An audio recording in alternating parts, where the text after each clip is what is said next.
$1.1 billion.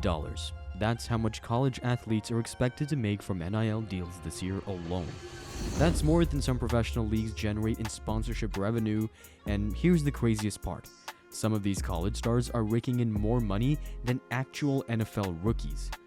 In 2025, the world of NIL, name, image, and likeness, isn't just about talent, it's about branding, connections, and knowing how to turn a highlight reel into a multi-million-dollar empire. Today, we're diving into the highest paid college football players of the year, breaking down how they secured the bag and why their strategies are changing the game forever. Let's begin with the first on our list. Sam Leavitt might not have been the biggest name coming into college, but he understood the NIL game better than most. His approach? Maximize regional support. By leveraging local businesses and alumni connections at Arizona State, he turned himself into the face of the Sun Devils football. His sponsorships weren't just big brands, they included real estate firms, car dealerships, and restaurant chains, all eager to attach their name to a rising star. Leavitt's NIL empire was built on smart networking and strategic partnerships, proving that even lesser-known QBs can turn college football into a financial goldmine. Nico Iamaleava didn't just make money, he redefined how high school athletes approach NIL deals. Before even playing a snap for Tennessee, he had already secured a multi-million-dollar NIL package, proving that hype alone could be monetized.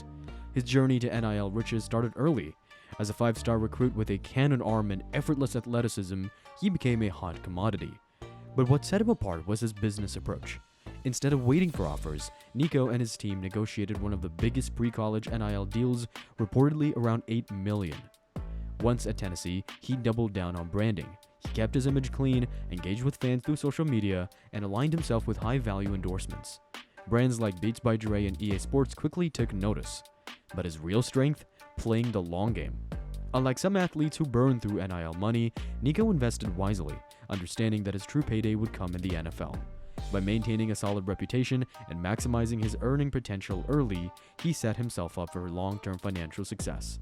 But if you think securing big deals is all about flash, wait until you hear about Drew Allar's calculated rise. Drew Allar's rise to NIL riches was all about timing and execution. As Penn State's quarterback, he stepped into a national spotlight at the perfect moment. His NIL success started with his reputation as a high-IQ pro-style quarterback. Unlike flashy dual-threat QBs, Allar positioned himself as the next great pocket passer, a narrative that NFL scouts and brands loved. His endorsements followed a clear pattern: smart, professional, and long-term. Companies like Cheez-It and EA Sports saw him as a stable investment, aligning with his disciplined image. On social media, Allar played it safe but effective. Instead of viral antics, he focused on behind-the-scenes training clips and partnerships that reinforced his brand. This consistency made him a reliable NIL earner, bringing in over $3 million before even turning pro. But if Allar's NIL game was all about stability, Travis Hunter took a completely different approach. He bet on himself. Travis Hunter rewrote the script for college football stars. Instead of following the traditional path, he made bold moves that turned him into a financial powerhouse. Hunter first made headlines when he chose Jackson State over powerhouse programs like Florida State. That move, playing for an HBCU under Deion Sanders, immediately set him apart. Brands love uniqueness, and Hunter's decision showed he was more than just another recruit. His game spoke for itself. A two-way star who played both wide receiver and cornerback, Hunter's versatility made him a must-watch TV. When he transferred to Colorado, his NIL value exploded. Suddenly, he wasn't just a top athlete, he was a storyline. Endorsements rolled in from companies like Gatorade and Beats by Dre, capitalizing on his dual-threat appeal. He also mastered social media, frequently engaging with fans and dropping exclusive content. His ability to stay in the spotlight, even off the field, made him invaluable to sponsors. Hunter's biggest strength? Betting on himself. He took risks, made unexpected decisions, and let his play do the talking.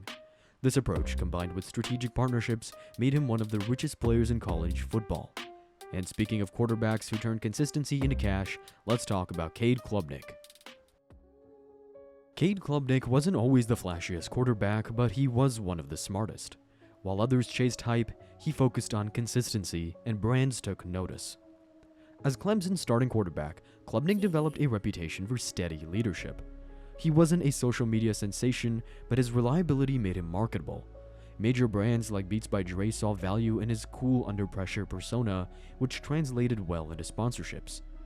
Klubnik's NIL strategy was all about calculated partnerships.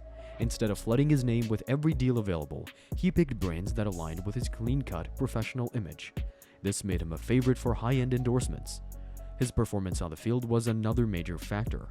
While some players relied on social media presence alone, Klubnik backed up his marketability with strong play. His ability to stay composed in big moments made him a natural fit for brands looking for long-term athletes. By combining skill, smart branding, and selective endorsements, Klubnik built a multi-million-dollar NIL empire without ever needing to be the flashiest name in college football. But while Klubnik played the long game, Garrett Nussmeier went all in on the local market. Garrett Nussmeier didn't just embrace NIL, he mastered it. While many players focus solely on big-name sponsorships, he took a different route, maximizing local and regional deals. As LSU's quarterback, Nussmeier became a fan favorite, not just for his on-field performances, but for his business acumen. He leveraged Louisiana's passionate fan base to sign deals with local law firms, restaurants, and car dealerships. These partnerships, while not as flashy as national brands, added up quickly. His NIL strategy also included national endorsements, with EA Sports and Cheez-It among his biggest deals. But what really set him apart was his engagement with fans. He actively participated in meet and greets, social media Q&As, and community events, making himself more valuable to sponsors. Nussmeier understood that NIL wasn't just about talent, it was about marketability. By balancing big-name sponsorships with grassroots support, he built a $3.6 million empire before ever stepping onto an NFL field. And just when he thought local deals were the key, LaNorris Sellers showed us the power of personality. LaNorris Sellers turned himself into a financial powerhouse by capitalizing on two things: opportunity and charisma. As South Carolina's quarterback, Sellers quickly became a fan favorite. His strong arm, leadership, and electrifying play style made him a star in Columbia. But what really made him rich? His ability to connect with fans and brands alike. Sellers embraced social media, consistently engaging with followers and building a personal brand that felt authentic. This made him a dream for sponsors, someone who could move products simply by being himself. His NIL deals ranged from apparel and fast food to gaming and tech brands. One of his biggest endorsements, Cheez-It, the snack company known for its playful marketing, saw Sellers as the perfect fit. His humor and personality made the partnership feel natural, boosting both his earnings and visibility. By combining raw talent with a marketable personality, Sellers built a multi-million-dollar NIL portfolio, proving that in the NIL era, being likable is just as valuable as being talented.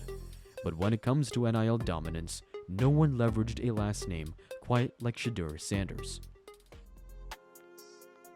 Shedeur Sanders isn't just Deion Sanders' son, he's a brand in his own right. His wealth didn't come just from football skills, but from a marketing strategy crafted long before he stepped onto a college field. The key to Shedeur's NIL dominance? Leveraging prime time. His father's status as an NFL legend and Colorado head coach gave him a built-in fan base. But Shedeur didn't just ride that wave, he amplified it. By consistently delivering on the field and staying active on social media, he became one of the most marketable players in the country. Endorsements followed quickly. He locked in deals with Gatorade, Mercedes-Benz, and Brady brand. Yes, Tom Brady personally backed him. These partnerships weren't random. Each aligned with its persona as a rising star with a mix of style, confidence, and athleticism. Shedeur also understood the power of personal branding. His social media presence was a mix of highlight reels, lifestyle content, and behind-the-scenes access, making fans feel connected. This engagement turned into leverage, allowing him to command higher NIL deals. By combining talent, personality, and strategic networking, Shedeur built a financial empire before even declaring for the NFL draft. His success is proof that in today's game, being marketable is just as valuable as being elite on the field. And if you think legacy is an advantage, just wait until you see what Arch Manning did with his family name. Arch Manning didn't just ride on the family name, he turned it into a business empire. As the grandson of Archie Manning and nephew of Peyton and Eli, he was already a household name before throwing a single college pass. His journey to riches began in high school, where media hype and family legacy made him the most sought-after quarterback in years. But Arch played it smart. Instead of rushing into NIL deals early, he built anticipation, making his endorsement value skyrocket. When he finally signed, brands like Red Bull, Panini America, and Nike lined up. Social media helped. Despite his low-profile approach, his accounts exploded with engagement whenever he posted. His commitment to Texas only fueled his marketability as Longhorn Nation rallied behind their golden recruit. But what really set him apart? Exclusivity. Unlike other athletes signing dozens of small deals, Arch focused on a few high-value partnerships. This scarcity made brands even more desperate to land him. He also stayed out of controversies, keeping his image as the next great Manning intact. Arch's approach wasn't just about football, it was a masterclass in brand management. While other players chase short-term gains, he's playing the long game, setting himself up for NFL superstardom and long-term financial success. But while Arch perfected exclusivity, Carson Beck went for sheer dominance, becoming the highest-paid college football player in history. Carson Beck wasn't the biggest name in high school, but he mastered the business side of college football. A late bloomer, he exploded at Georgia, proving himself as a top-tier quarterback. Once he transferred to Miami, his NIL earnings soared past $10 million, making him the highest-paid college football player. So, how did he do it? First, consistency. Beck showed steady improvement, proving to brands that he was reliable. Companies don't just want talent, they want stability.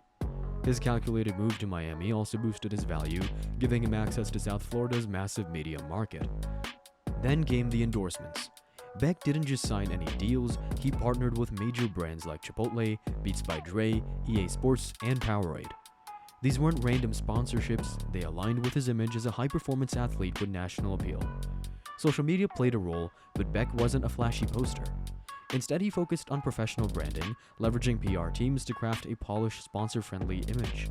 This made him a safe bet for big-money companies looking for long-term ambassadors. Finally, Beck capitalized on Miami's lucrative NIL collectives, which funneled money directly to athletes through local businesses. By combining talent, smart marketing, and strategic networking, he turned his college career into a financial goldmine.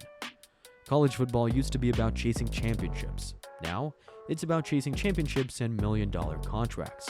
These athletes aren't just playing for the NFL, they're securing financial legacies before even turning pro. With NIL deals exploding every year, the next generation of athletes won't just be competing on the field, they'll be competing in boardrooms, social media, and endorsement negotiations. So, the real question is, who's going to break the next NIL record? Because at this rate, the first billion-dollar college athlete might not be that far away.